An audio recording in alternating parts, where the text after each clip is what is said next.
teman-teman dan pelanggan sekalian, izinkan saya untuk menjelaskan sedikit mengenai DBD dan kondisi-kondisi yang memudahkan terjadinya. Part 1 yaitu adalah bagian mengenai gejala dan cara pemeriksaan yang melalui medis utamanya, lalu juga konsep mengenai DBD melalui Chinese medicine. Jadi topiknya hari ini adalah DBD karena salah satu yang sering juga terjadi pada perkotaan di kota-kota yang panas dan tropis seperti kita ini. Ya, jadi intinya itu adalah panas dan kondisi kering di meridian usus besar. Saya akan jelaskan lagi nantinya. Setelah itu adalah overloaded di lymphatic system dan dysbiosis. Nanti juga saya akan ceritakan juga, nanti jabarkan juga ya. Ini mungkin ada di part 3 penjelasannya. Jadi sebelumnya ini latar belakang saya. Perlu saya kasih tahu bahwa saya bukanlah dokter medis, namun adalah praktisi dari Chinese medicine, yaitu adalah kedokteran tradisional China. Namun di sana sekarang itu mereka mengkolaborasikan antara kedokteran modern dan kedokteran China sekaligus. Jadi kita diwajibkan waktu di sana ya, kita diwajibkan untuk mengetahui mengenai patologi dan fisiologi, anatomi, dan juga diagnosis ya melalui metode dari kedokteran medis juga. Namun bukanlah kita tidak menggunakan metode tersebut, namun kita mengerti ya, dan juga farmakologi herbal. Jadi kita juga diwajibkan mengetahui mengenai farmakologi herbal untuk bisa lebih objektif dan lebih saintifik untuk mengetahui side effect dari herbal-herbal yang ada gitu. Nah, ini ijazahnya. Dulu memang ijazahnya jelek-jelek di sana. Ya, jadi pertama itu adalah penyakit DBD. DBD itu ada 4 ya, ada 4 jenis virusnya. Disingkat sebagai Dengue virus, yaitu adalah DENV. Jadi ada 4 jenis dan setiap jenis itu bisa menyebabkan gejala DBD.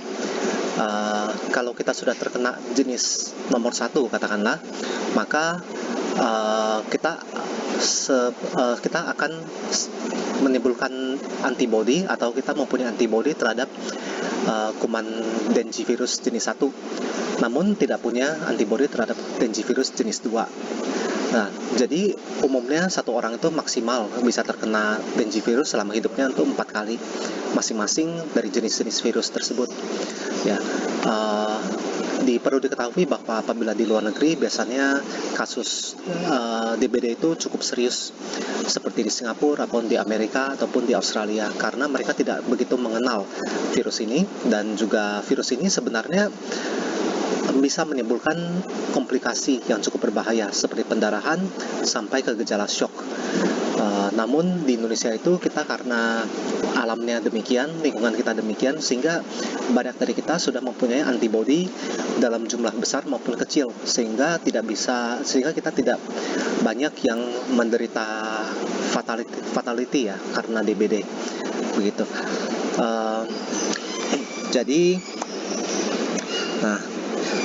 Di sini kita bisa diperiksa dengan metode RT-PCR. Jadi PCR tidak hanya selalu untuk COVID ya, namun setiap jenis virus bisa diperiksa dengan PCR.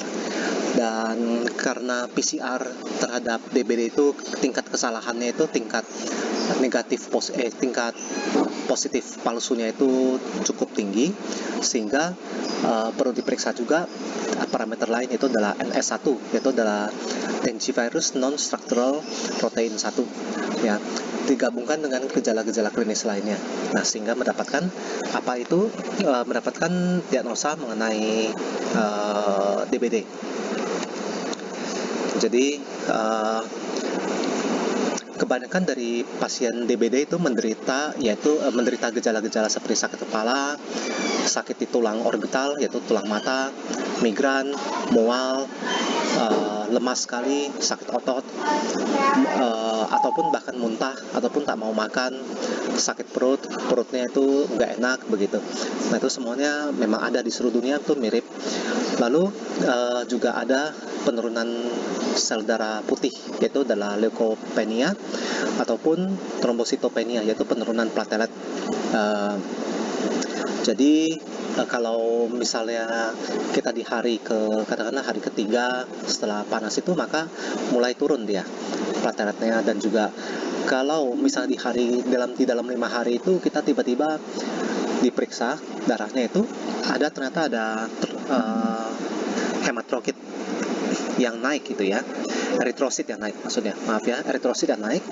Maka itu dianjurkan bahwa sebenarnya itu tidak terlalu baik parameter ini, yaitu adalah di mana hematrosit itu naik lebih dari 20%. Karena itu bisa menandakan bahwa kondisi pasien tersebut akan memburuk.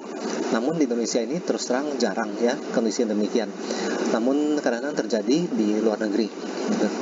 Lalu juga penurunan trombosit di bawah 100.000 per milimeter kubik. Ini juga sering kali ditemui di Indonesia gejala ini ya, walaupun gejala ringan gitu. Ya, jadi tergantung sama daya tahan tubuh kita. Dalam Chong-I disebut sebagai qi dan xue. Qi dan darah kita, qi-nya kita kuat, maka kita tidak akan mudah mengalami komplikasi. Qi kita dan darah kita lemah, maka mudah untuk mengalami komplikasi. Ya, jadi ini demikian. Lalu gejalanya itu seperti panas ya, panas kadang-kadang cukup tinggi. Di hari pertama aja karena cukup tinggi. Ada yang di hari kedua, hari ketiga baru cukup tinggi begitu ya. Lalu sakit kepala, migran, sakit di daerah tulang mata itu umum terjadinya begitu. Lalu juga lemas ya, lemas itu juga sering ya begitu. Lalu beberapa pengobatan yang sekarang ada di dunia medis ini sudah cukup baik ya. Pertama itu adalah dengan support, yaitu adalah kasih lebih banyak cairan tubuh sehingga tubuh tidak drop, kasih vitamin ya, nutrisi supaya tubuhnya kuat bisa melawan virus. Lalu juga memberikan istirahat yang cukup ya, air yang cukup ya. Lalu juga beberapa jenis antibiotik bila perlu. Lalu apabila ada orang yang demam, dia langsung pakai ibuprofen untuk menurunkan demam, itu tidak dianjurkan karena bisa menambah resiko terjadinya pendarahan ya. Dan begitulah kurang lebih gejala-gejala yang sering kita temui. Namun ada juga gejala-gejala yang bisa sedikit berbahaya ya, yaitu apabila akan terjadi sebuah keadaan yang disebut sebagai pendarahan atau hemoragi.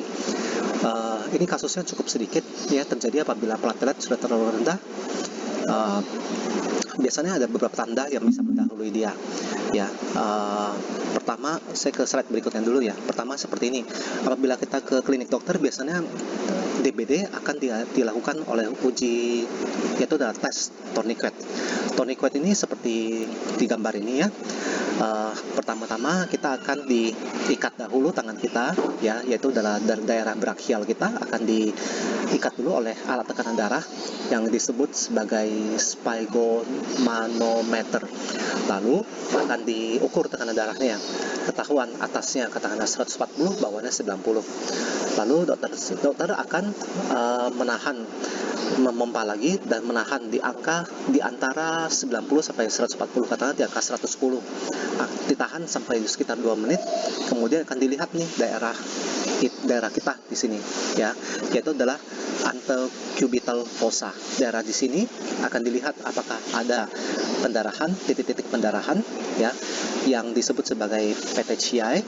Apakah ada lebih dari 10? Kalau lebih dari 10 berarti resiko terjadi pendarahan itu cukup tinggi ya. Jadi sehingga biasanya dokter akan segera menganjurkan untuk nginep di rumah sakit ya, supaya tindakannya maksimal begitu. Lalu ya, beberapa metode lagi yang bisa dilakukan itu adalah seperti USG, yaitu adalah biasanya USG ini adalah ke daerah paru-paru, karena apabila sebelum terjadi pendarahan akan terjadi sebuah adalah perubahan osmolaritas, di mana banyak air itu ya akan meresap ke dalam beberapa organ tubuh kita seperti paru-paru ya, ataupun rongga perut, ataupun di dalam empedu. Nah, USG dalam empedu itu lebih mudah karena empedu itu lebih kecil ya ukurannya, dan juga biasanya itu selalu kosong, dan juga biasanya itu dindingnya tidak tebal, dan apabila terjadi perubahan osmolaritas maka dindingnya empedu ini akan menebal sehingga bisa ditebak, oh ya berarti resikonya akan cukup tinggi begitu. Lalu juga apabila kita tes albumin maupun tes darah lengkap, kalau misalnya hematrokit kita naik ya lebih dari 20%, maka itu bisa menandakan resiko dahu juga. Lalu juga BUN di dalam darah kita itu bisa naik juga karena kerusakan darah ya. Lalu juga tes pembekuan darah juga waktunya meningkat gitu ya. Dan ini adalah tanda-tanda dari hemoragik ya, tanda-tanda akan terjadi hemoragik. Nah, apabila hemoragik itu bahayanya apabila dia sudah mencapai tingkat akhir, di mana di dalam organ tersebut itu terjadi koagulasi, itu pembekuan darah yang biasanya itu sangat berbahaya. Jadi terjadi dua kondisi, satu kondisi di mana di kapiler tubuh kita itu mudah pendarahan, namun di dalam organ tubuh kita malah terjadi koagulasi. Ya, jadi ini adalah tahap yang paling akhir dari DBD, dan itu yang menyebabkan banyak korban di beberapa negara yang tidak mengetahui apa itu DBD. Nah, jadi untuk keadaan tadi sudah dijelaskan kurang lebih. Nah, beginilah cara untuk memeriksa kondisi dari pasien yang menderita DBD. Biasanya karena di Indonesia sering kali ditemui, maka tidak memerlukan uji lab yang sedemikian majunya ya. Karena biasanya dilihat itu adalah trombosit dan juga kondisi klinis pasien sendiri. Gitu. Oh ya, dan juga apabila sudah jadi hemoragi akan terjadi pembesaran dari organ pankreas. Nah, itu juga yang cukup berbahaya begitu. Oke, jadi part 1 sampai di sini dahulu ya.